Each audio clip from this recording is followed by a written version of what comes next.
Hey there guys, Jeade here, bringing you a 5v5 Summoner's Rift custom game once again, and once again I'm joined by Thimerit. Hello, and yeah, I'm joining again. Let's see what this time it will put out. So this game, as opposed to the Fun for Friday yesterday, this is just 10 random people all joined together. They decide to duke it out. Bit of scuffles between everyone, and just having a fun game at the same time, whilst hopefully it being competitive as well. Yeah, there should be some challenge of sorts, else what's the point of playing this game, right? Absolutely. On my screen I'm just waiting for Tarek to load right now. He's certainly got the hamster-powered computer award. Well, we've been discussing earlier about whether we put Mundo in the jungle or Olaf, seeing that Shaco's jungling. Our discussion ended at Mundo being the jungle would have been a better choice of this, but yeah, maybe they would thought otherwise and see what they come up with. Yeah, Mundo Jungle earlier on would definitely counter Shaco's counter jungle, because Shaco ends up creating those box nests, and any jungler knows that they are a pain. Just going through your regular jungle route and Shaco's there with 4 ninja boxes. It's horrible. But Mundo, he has that early CC reduction with Burning Agony that he usually gets at level 1, I believe.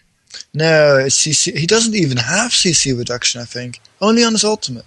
That's all. Oh, my I'm not even mistake. sure. I thought Burning Agony does that. Now, all Burning Agony does is give him extra move speed and restore 50% of his max HP on a pretty low cooldown. Oh wow, my mistake completely. And for once, I'm actually viewing the game from the second. This is absolutely pretty good. Oh, wow. Well, I was about to wait until you were ready, but seems we can go then. And already we see a very major gold advantage of roughly 100 gold in favour of blue team. Wait. Then that means some more people have the utility spec. That's interesting. As it turns out, only Chimazuki has the utility spec. He's got his extra 40 gold, and that's all the difference. A couple of pings coming out for the red or purple team. And yeah, Interesting indeed.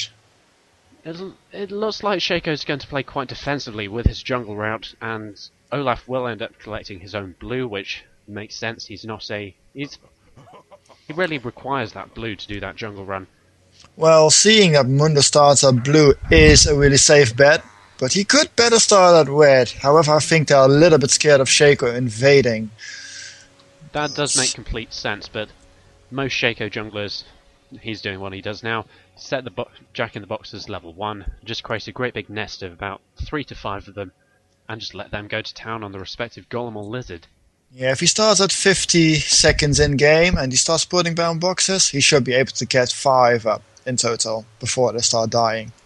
Absolutely. I remember pre-Shaco nerf where if you spec'd into a bit of AP, you could set up a box nest at 1 and then run over to the other buff and spec up there as well. And you could get both buffs really quickly and easily. Thankfully, they nerfed that.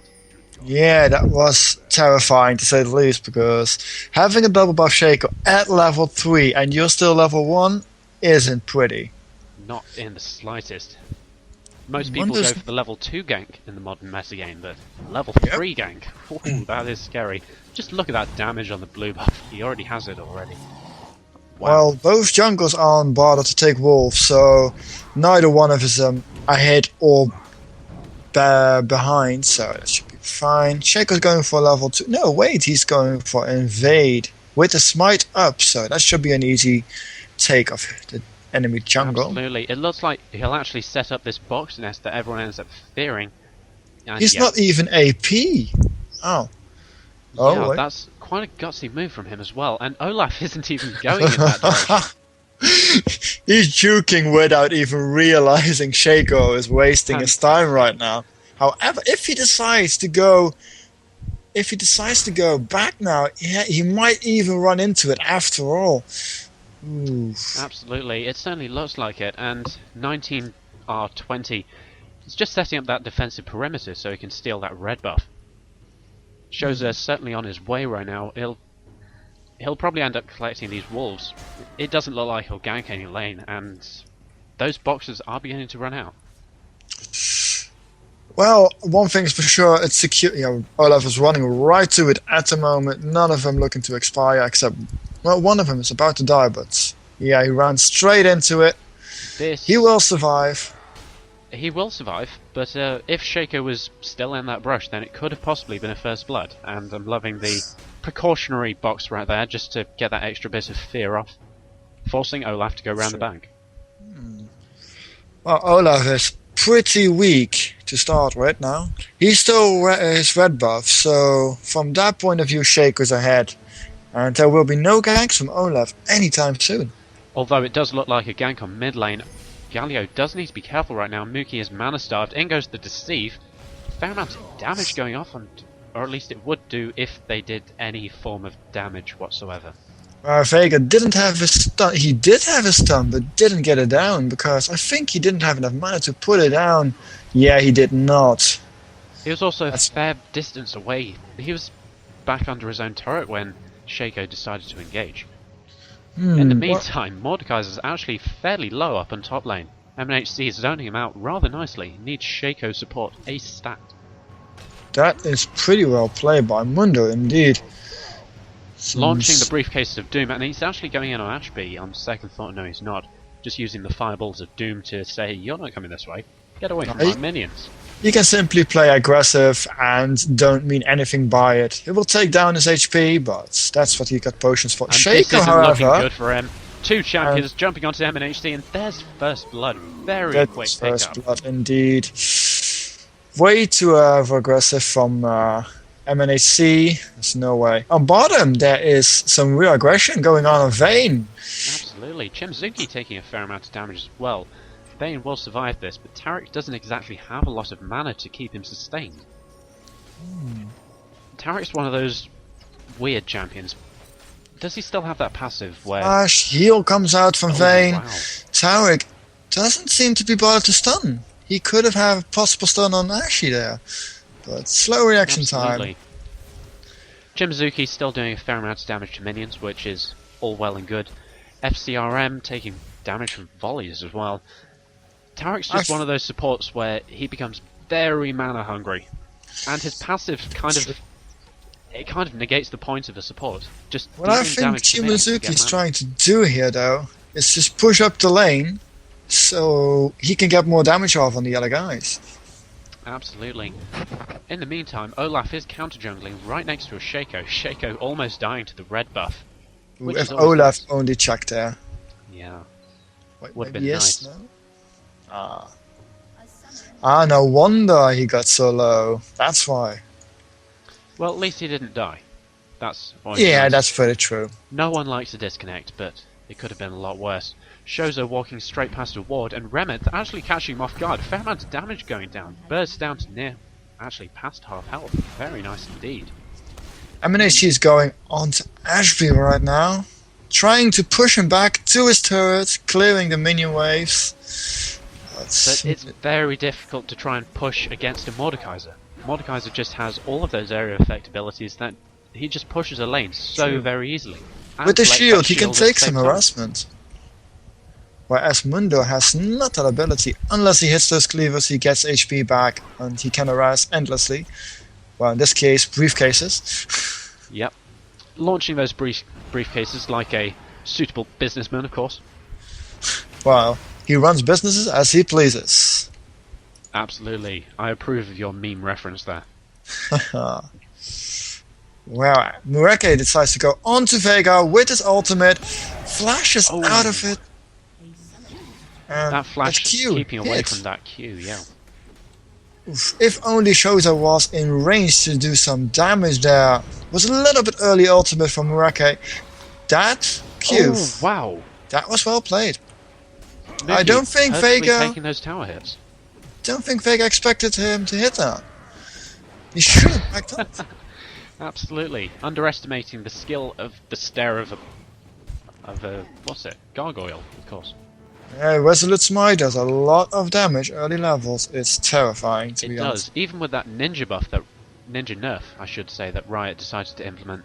It has been hotfixed, correct? It has been hotfixed. Ah, right. It's back to normal.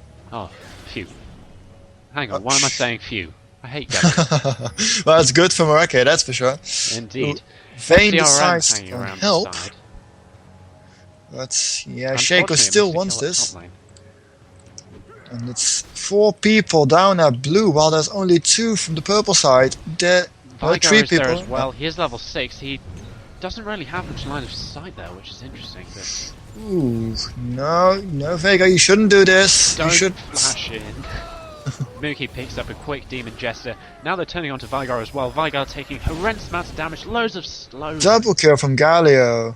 Galio with the double kill. That is unfortunate for Vega, since he already had a pretty difficult time against a very magic resistant Galio. And now he's going to be even more magic resistant Absolutely. from what I'm And seeing. if Vayne keeps on pushing right now, he could be caught out by Galio. Although there is a ward down there, and Mookie will stroll straight past it. An absolute They're MLG. well aware of play right Murak. No, they are not aware of it apparently, since that he's coming right in with his Valorous on Tarek. They decide to turn on Tarek here. But An he has interesting no move, ultimate but up. He did just get condemned by Mookie. Sorry, by FCRM. Mookie, the recipient of the Impale. Murak is just deciding to do some damage here. His Resident Smite did a lot of damage on Vayne, and again takes off a quarter of his health. That's amazing. Shake on the other hand is trying to attack the blue's blue. That's weird to say, but the blue's blue is trying to get stolen here. Olaf is Olaf not is in on his time. way, but he isn't there in time. He could expect an axe of doom to fly out any second. No, they won't. Vigar hanging around the side as well. He saw something fishy coming from Olaf. But I don't think MNHC saw Shaco jump in there, even though it doesn't he look wasn't. good for Olaf right now. Olaf has hit his level 6, and he did just use the lightning bolt and popped his ultimate as well. So Olaf will end up escaping this in the meantime. Oh wow. Oh, Muraki was still on bottom. Loads of damage onto MNHT right now. He did pop his ultimate, loads of slows as well, but that movement speed buff just too overpowered, and MNHC will escape that, even though that was a brilliant gank opportunity by 19R20. It seems like they're still planning to go for it in somewhere. Shaco goes into Tribush. No, he thinks this is not my place to be. I'm going to farm. See you later. Absolutely. Shoza again hanging around beside a ward before recalling. Always a nice move. Bottom turret goes down. Since of the absence of Vayne and Tarek, there was no way they could defend it. A dive has been unshoot earlier, which resulted in Vayne dying, sadly enough. Absolutely. And it looks like we've got a ninja gank onto Vigar right now. Both bottom lane guys heading up there. They did just get CV'd, and Minith. I want to go for Dragon, but I don't think it is the best choice here, since they have Not at no all. tank. Tarek is heading down there as well. Chimazuki may actually die to this if it wasn't for the overpowered heals. Oh, that's a very strong heal. Especially, is he leveling those heals? Yes, he is. Let's see, from what are they leveling the skills? Well, Galio definitely is leveling his Resolute Smite, as he should. That does make complete sense. Vigar also leveling his Q as well. Why would you not level your Q as Vigar? It defies reason. Well, thing is, you could level your stun, which makes it stun more, but from what you want as Vega, you want to be able to burst, and with a max Q and next you max W, it makes it easy to stun. However, once you get your Deathfire Grasp, you already do 30% of their max health. Absolutely. Ashby may be under a bit of damage right now. In comes Shoza as well. Down goes the slow Cleaver shield. hits there. No, Shoza wants to chase this down. MNAC doesn't feel like following up. A lightning bolt rattling through that metal armor of Ashby, but Ashby will walk away that completely scot-free. Shaco is soloing this dragon right under a ward, and blue is not responding to it. Galio is coming down to see what is going on at dragon. Dane's also there as well. And Tarek may walk into Chimazuki and miss. Stunning Chimazuki. 1920R still taking Dragon here right now. Dragon's not stolen. Asharo onto FCRM. FCRM having to tumble straight away. Having to pop that Osmos as well. Not enough. Mini will actually pick up that kill. And That flash from Tarek, he would have gotten kited pretty hard, and yes, now he gets away safely. so that was a quick 2-for-0 exchange. Unfortunately, blue team did not pick up the Baron. I keep on saying Dragon. Baron when I mean Dragon, and vice versa. They did not pick up the Dragon of Doom. It In was the a nice meantime- attempt from Galio. If he popped his ultimate straight away after using it, there was definitely a chance of being stolen since everyone was in AoE. Yeah. But sadly, it did not work out. Was a nice attempt, I have to say. In the meantime, MNHC is now playing for the opposition and farming on behalf of the Mordekaiser. Bottom lane still pushing heavily with a lot of pressure. Wow. And mid lane cannot respond due to it being pushed as well. Shaco just took Shimazuki may actually die here. He took a fair amount of damage from that, and I don't know why he ended up taking the tower aggro, or as soon as he did, sticking around to take 3 shots of his as well. It's very gutsy Soraka there. Blue of red team, which Oh. Vega just spotted him. Tygar could be caught out of position right now, heading straight Oh, towards way Shoza too and low Muge. HP to stay there. Down goes the lightning bolt, down goes the gust of Shaco wind. jumps to safety with his deceive. Yeah, that was unfortunate for Vega being there. And now Shaco That could much be HP. caught out of position if he doesn't have any jumps. The axe gets stuck on a bit of a rock, which is always nice. Second turret down for blue team, and Shaco may try and steal this blue. It would not be wise of him. Volley goes down, loads of Shaco. damage onto Shaco. He actually pounces straight over the wall as well, and pops his ghost. Shoza going to possibly try and catch up with that. That blue is definitely for Galio. No way Shaco can contest that on his own against 3 people. That is not worth his time. However, in On the meantime, top at top lane- lane, Ashby deciding to turn around and fight Mundo right in the face. Mundo popping If his he hits a ultimate as well. cleaver, yes he does. There's no way Ashby more. will not be able to escape this. Burning Agony and Cleaver's shield possibly keeping him alive. No, he won't. Mundo will get retribution for that kill earlier on in the game. The Will of the Ancients nearly kept him alive though, but Mundo's AoE damage just will not allow him to. Mundo too strong. Please nerf now. Yes, indeed. Because Shaco tries to steal the blue buff. Of course, it is an objective. It is not a bad choice if he decides to jump away after this. But there's not a lot Shaco can do aside from trying to counter jungle. He needs a wave to try and rubber band back into this game. There is no way he can gank as mid push. It is being constantly pushed, and the laning phase is where Shaco is most and the best in. So there's no way he can do anything. Mid lane. Wow. Loads of damage coming out from Minute and Mookie as well. Mookie tanking the tower for a fair amount of damage. Galio does so FCRM coming much around the stuff. back as well. A fair amount of slow damage coming from FCRM as well. Shaco now forming an orderly defense beside the turret. Not what you want Shaco to be doing. You want him to be causing havoc in the middle of the team, but when he's level 7, not a lot he can do. He's out-leveled massively by the support as well. There is not much he can do. He jumps to safety after getting caught by a cleaver. This may not look good for FCRM right now. FCRM taking a fair amount of damage, as does Ashby as well. Shoza deciding to tank the turret for 4 hits, having to pop a heal as They're well. going onto Mundo here, trying to catch him out. This doesn't look good. Down goes the ultimate. NC Mookie will actually pick a kill on Shaco, and MNHC utilising that ultimate to escape even with a Mordekaiser ultimate on top of that. Loads of damage going down right now. Actually Loads of kites slows down as well. Mordekaiser and takes the kill. Tarek in a huge problem here. Murake bursts him down. Wow, There was 2 quick no kills way. in quick succession. FCRM left to defend the turret by himself. Chimazuki There. kills the outer turret, and the following turret won't last long. With Vigar healing up, FCRM can't exactly do anything. The Vayne amount of doesn't pressure exactly being have put on the towers is just immensely. Mundo flashes over the wall, tries to get a Q on Vayne. Flash and dodge, Asher well completely dodged. missing. Nice event horizon as well. FCRM Ever. will try and get out of here. Oh, He may not the be exhaust able takes the to. better of Vayne. There is no way she can escape that. Ouch. Minute taking a fair amount of It damage. was a nice Chimazuki shoot. deciding to execute himself for no Well, apparent that's reason. all good if that happens, since nobody will be gaining gold from that. Maybe the minions do. A stun from Vega gets Mundo. This could be a dead Mundo, and Ashby picks up the kill right there.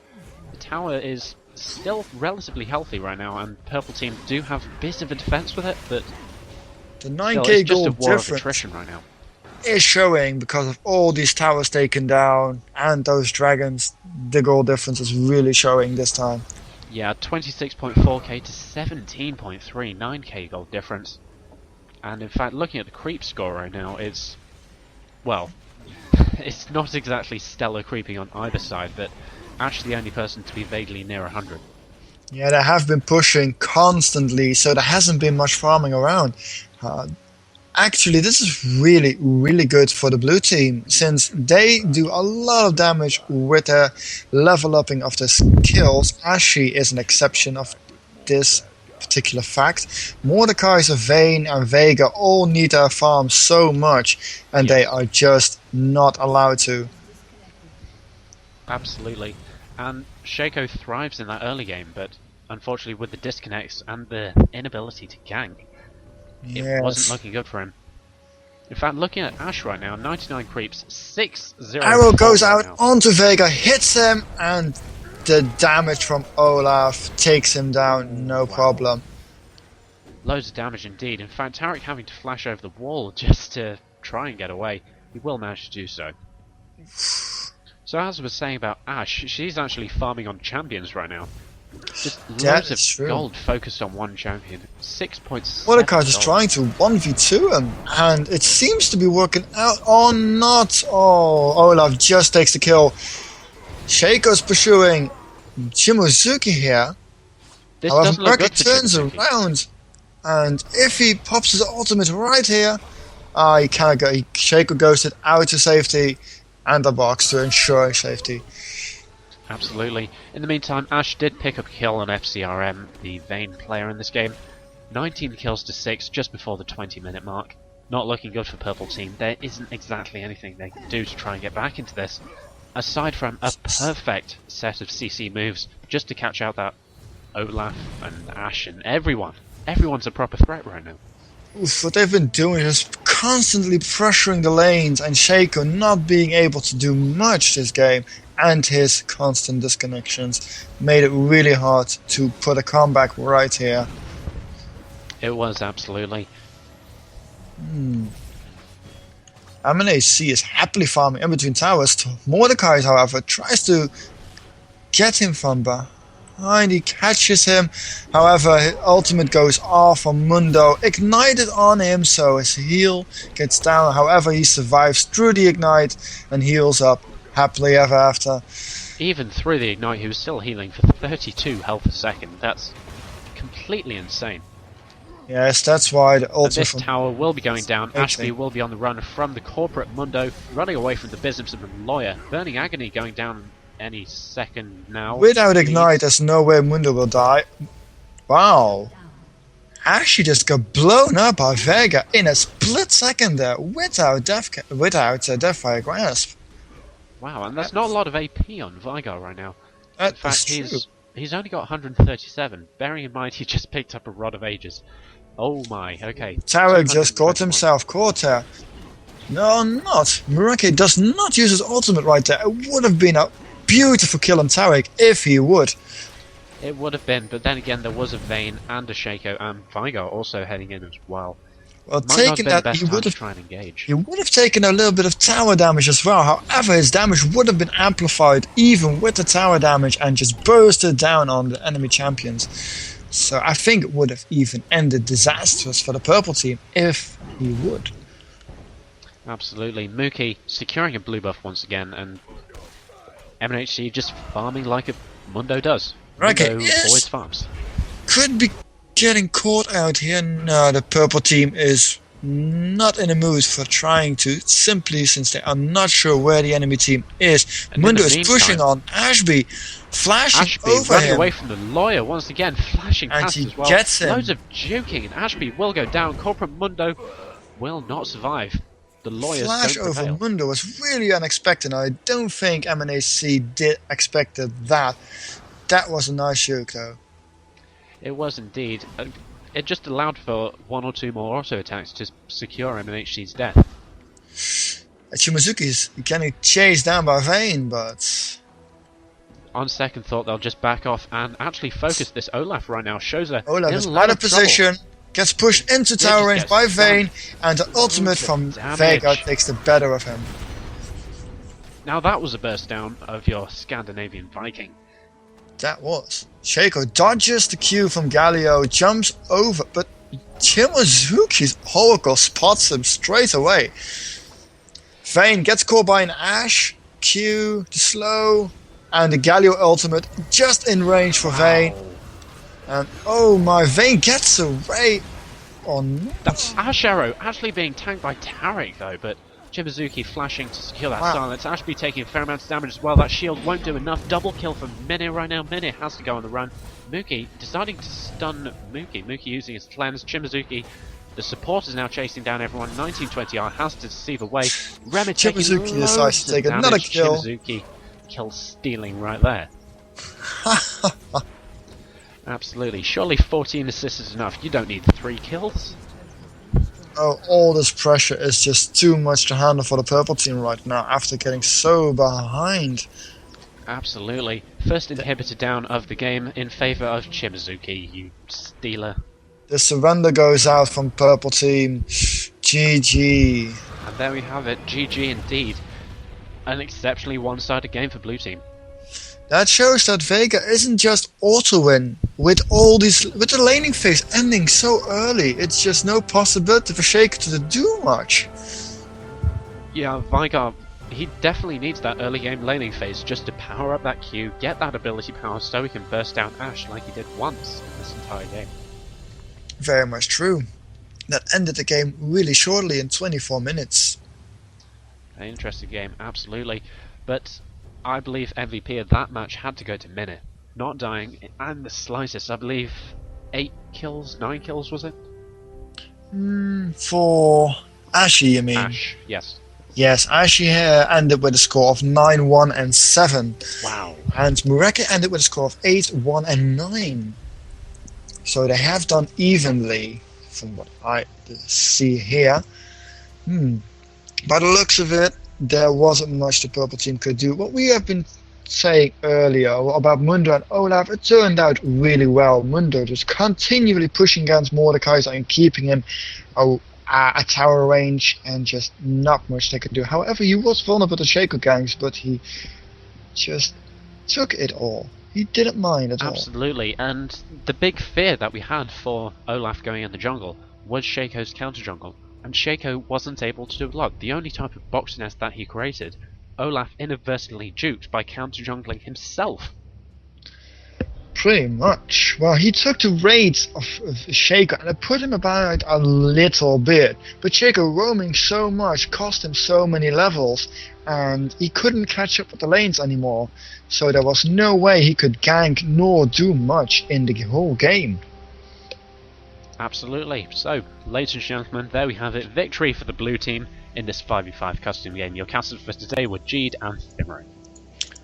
We'll be seeing you guys later, I guess. We will indeed. I'll see you next time.